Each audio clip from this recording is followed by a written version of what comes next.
सल्लु अलल हबीब सल्लल्लाहु तआला अला मुहम्मद। नियतुल मुमिनी खैरुम मिन अमलिही। मुसलमान की नियत इसके अमल से बेहतर है। अल्लाह अज़्ज़ व जल की रिज़ा पाने और सवाब कमाने की गर्ज से सिलसिला देखने से पहले अच्छी अच्छी नियतें फरमा लीजिए। अल्लाह की रिज़ा की खातिर इल्म दीन हासिल करूंगा, सीखकर दूसरों तक नेकी की दावत पहुंचाऊंगा, खास खास बातें लिखूंगा, अव्वल ता आखिर देखूंगा।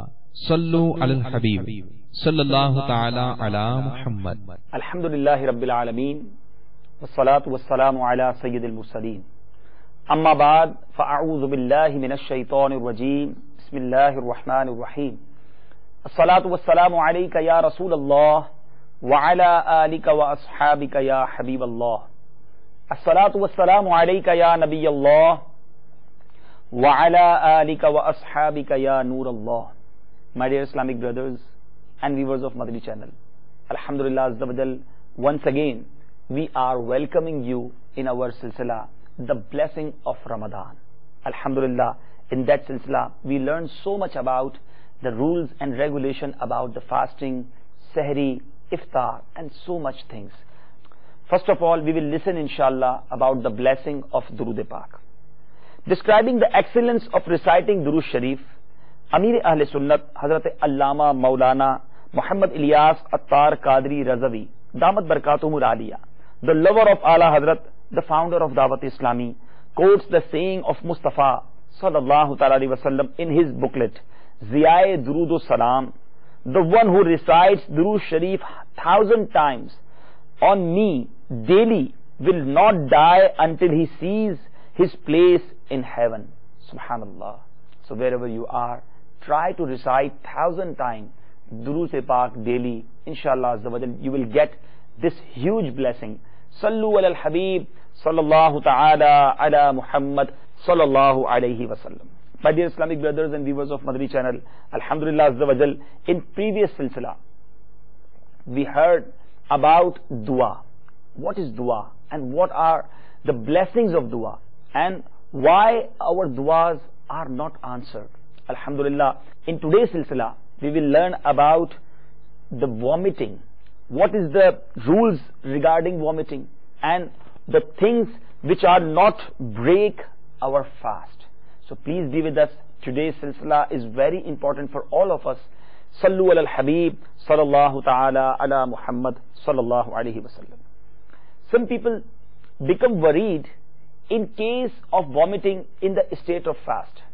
Some are under the impression that vomiting even involuntarily also breaks the fast. This isn't true.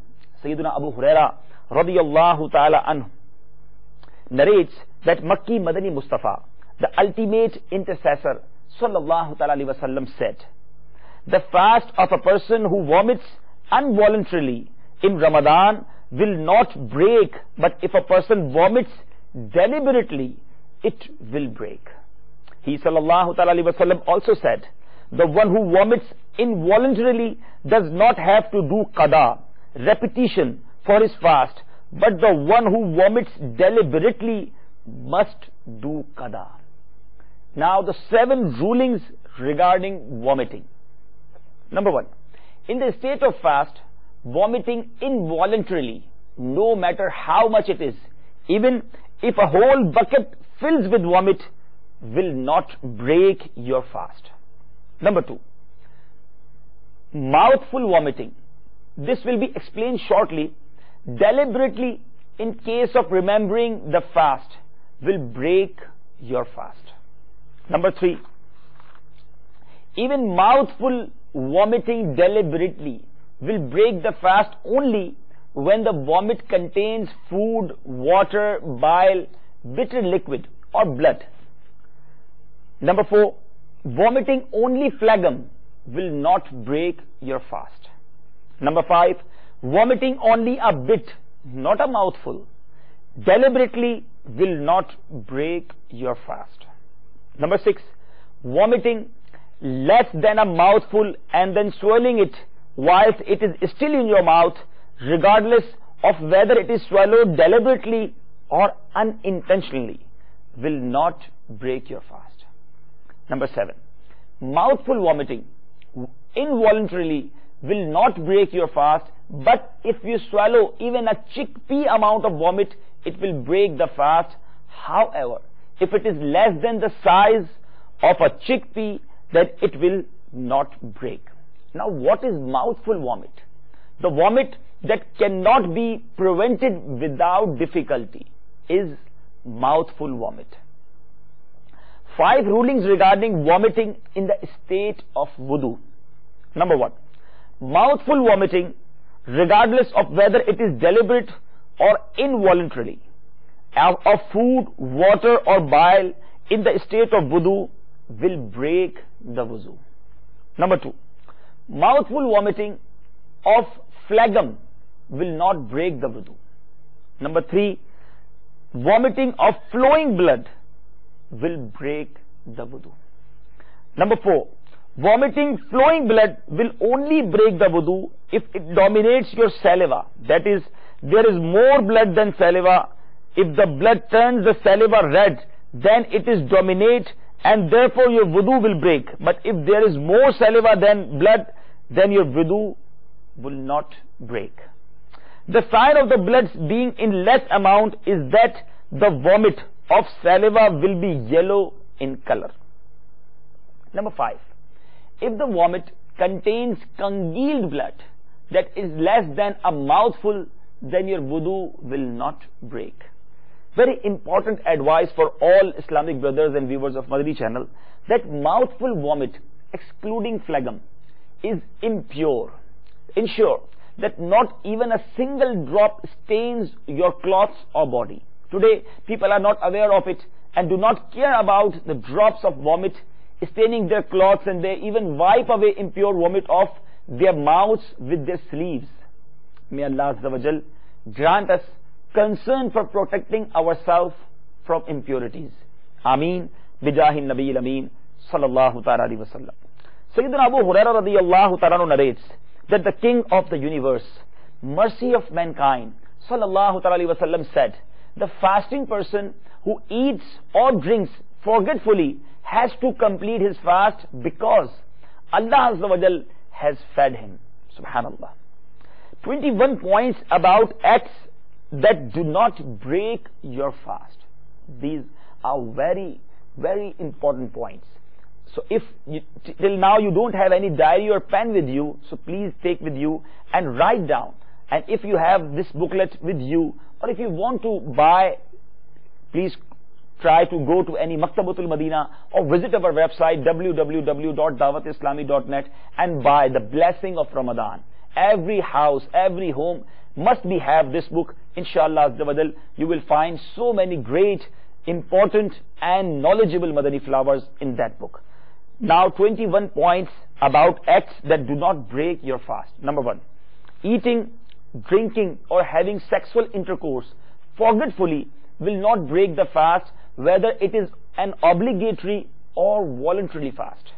Number 2, if you see a fasting person doing any of such acts, you must remind him of his fast.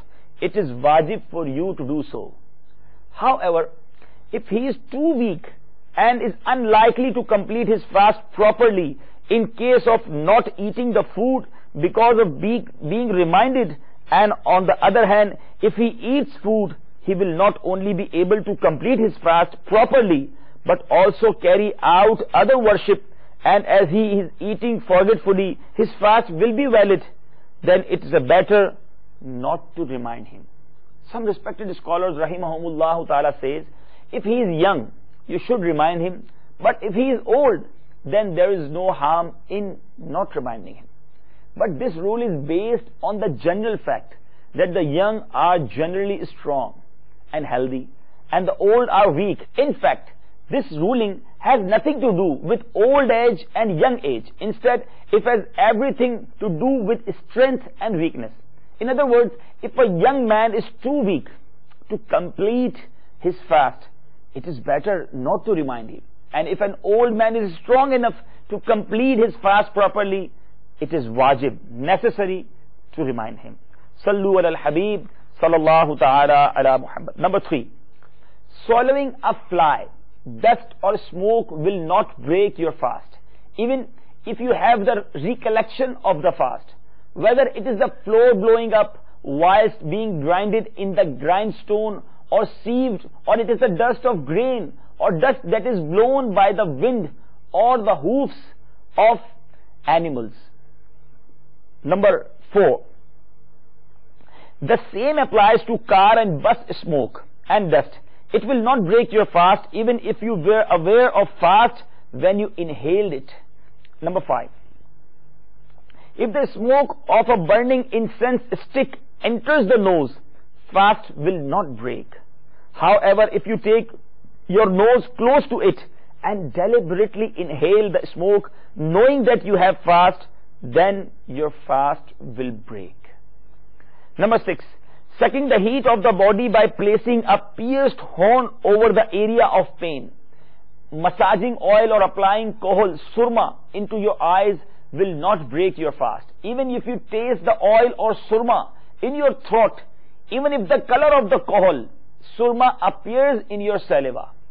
Number 7, fast will not break in case of feeling the coolness of the water inside your body after taking bath. Number 8, if you rinse your mouth with water and spit the water out properly, just a little wetness remains inside your mouth. Swallowing this wetness with your saliva will not break your fast. Number 9, the fast will not break even if the taste of the medicine being crushed is felt in throat. Number 10, the fast will not break in case of water entering the ear, even if you pour it deliberately. Number 11, if you scratched your ear with a splinter and the splinter got covered in dirt and then you insert it into your ear again, this will not affect your fast no matter how many times you inserted the dirty splinter into your ear. Number 12, your fast will not break in case of swallowing a tiny particle that was stuck in your teeth. Number 13, if your gums bleed and the blood reaches your throat but does not go down your throat, then your fast will not break. Number 14, swallowing a fly unintentionally will not break your fast, but swallowing it deliberately will break the fast. Number 15, if somebody eats food or drinks water forgetfully, but he spits out the food or water from mouth as soon as he recalls the fast, then his fast will not break. But if he swallows the morsel of food or water that was in his mouth despite having the recollection of fast, then it will break. Number 16, if somebody was eating before dawn, subh sadiq, but he spits out everything in his mouth as soon as the time of sahri ended, then his fast will not break. But if he swallows the food, etc., that was in his mouth, then his fast will break. Number 17, backbiting does not break your fast. However, backbiting is a major sin. The Holy Quran refers to backbiting as eating your dead brother's flesh. And a hadith states that backbiting is worse than even fornication. Allahu Akbar. Backbiting removes the blessing of fast. Number 18, being in the state of major impurity, needing a bath in the morning, even spending the whole day in this impure state will not affect your fast.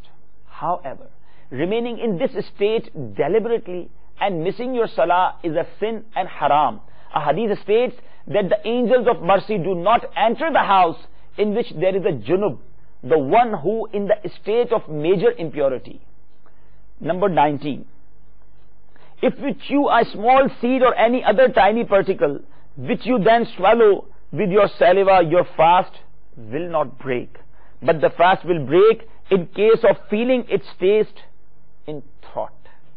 Number 20, swallowing saliva or phlegm of your mouth will not break your fast. Number 21, inhaling phlegm that is inside your nose and swallowing it will not break your fast either. The makruh, disliked action of fasting. Now we will look at the makruh actions of fast. Though the fast does not break in case of committing these unpleasant acts, they remove its spiritual light. Number 1, lying, telling tales, backbiting, misuse of eyes, swearing, unfairly hurting someone's feelings, shaving beard, etc. All are already prohibited and haram, and committing them in fast is even more haram. They remove the spiritual light of the fast. Number 2, it is makruh for a fasting person to unnecessarily taste or chew anything. Tasting food to make sure that there is enough salt in it is a valid excuse for a wife whose ill-tempered husband gets annoyed if the food is not to his liking. There is no harm in tasting food for this reason, and chewing food to make it soft and edible for her child is a valid excuse for a mother whose child cannot eat bread and she doesn't have any other soft food to feed it. Neither there is any such woman who is going through her menses or postnatal bleeding, nor anyone else who can chew the food. Therefore, chewing food to make it soft for a child is not makruh. However, you must be extremely careful when tasting or chewing food for valid reasons, because if you swallow even a small amount, your fast will break. Now, what is the meaning by tasting? Tasting does not imply what people today regard as tasting, which is eating a bit to know the flavor of the food. This isn't tasting. It's eating. And not to speak of makruh, it will break your fast. And if the condition for kafara expiation apply, then you will have to pay the kafara for it as well. Tasting simply means placing the food on your tongue to taste its flavor and then spitting it out. You must not swallow even its least amount.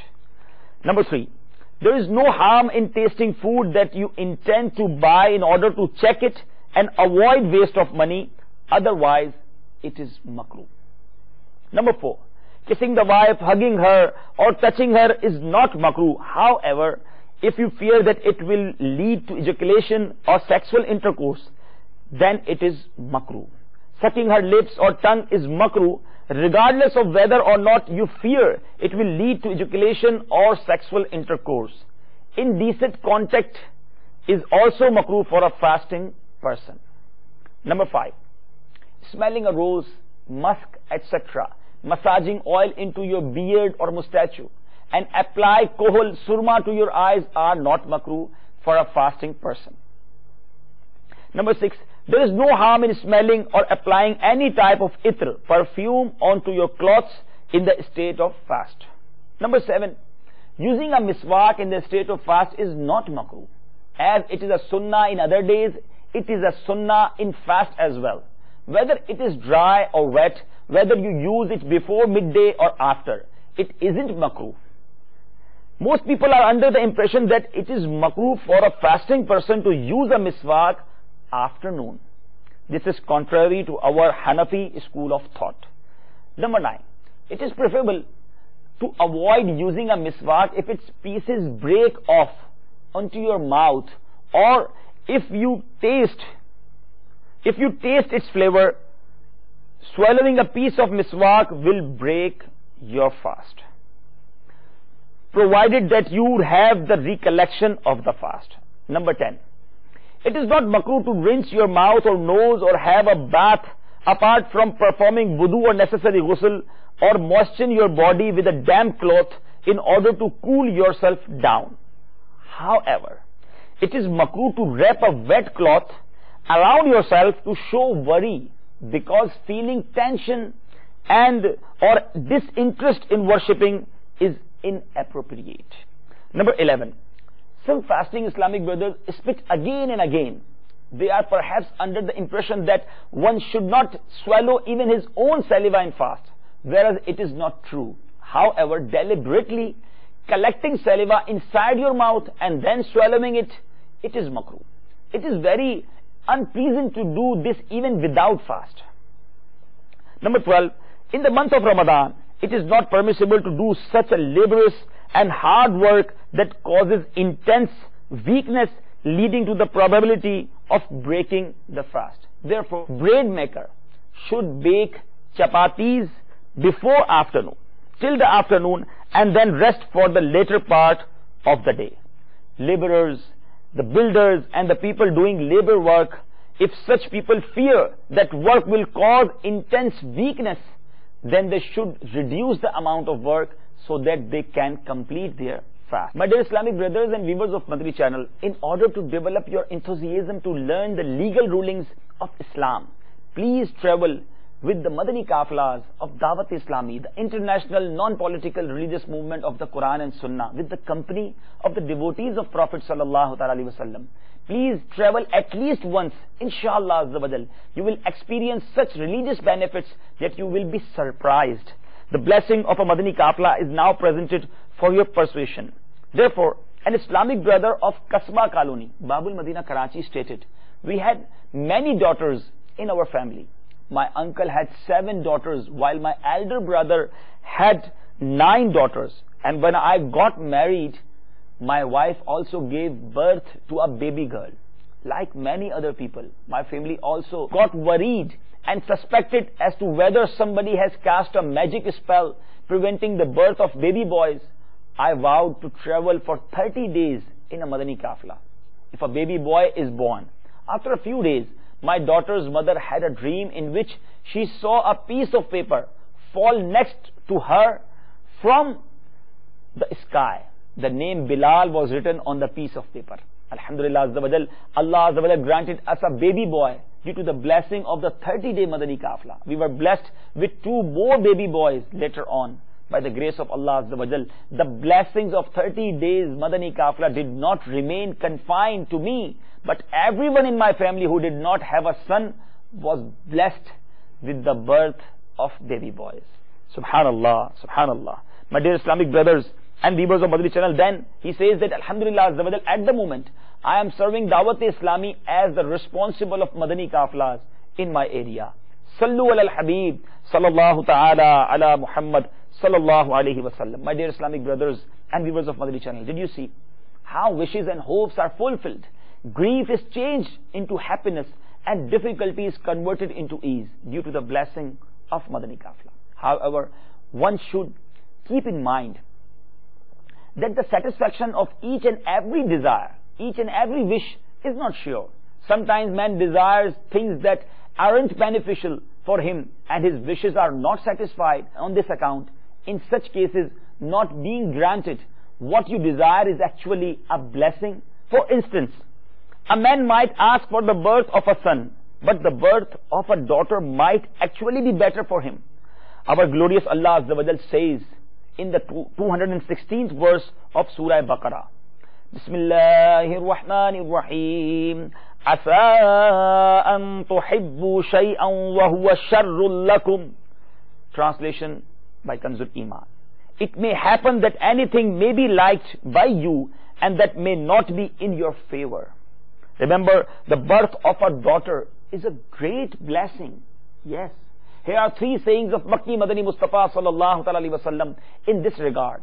Number 1, the man who brings up 3 daughters will enter heaven and he will be rewarded the same as a warrior who fights in the way of Allah Azza wa Jal, in the state of fast and offers his salah.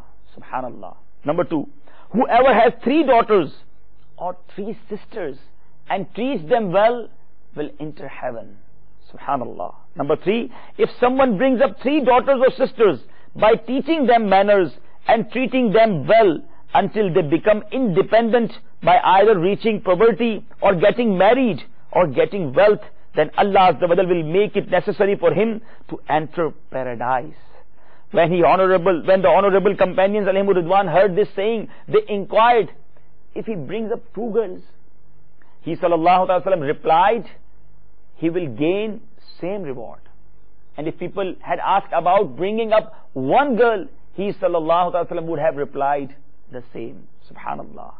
Mother of the believers, Sayyidatuna Aisha Siddiqa radiyallahu ta'ala anha said, our women came to me with her 2 daughters and began to beg begging is permissible in the state of intense necessity, the lady radiyallahu ta'ala anha must have been in such a helpless state, and therefore it must have been permissible for her to beg.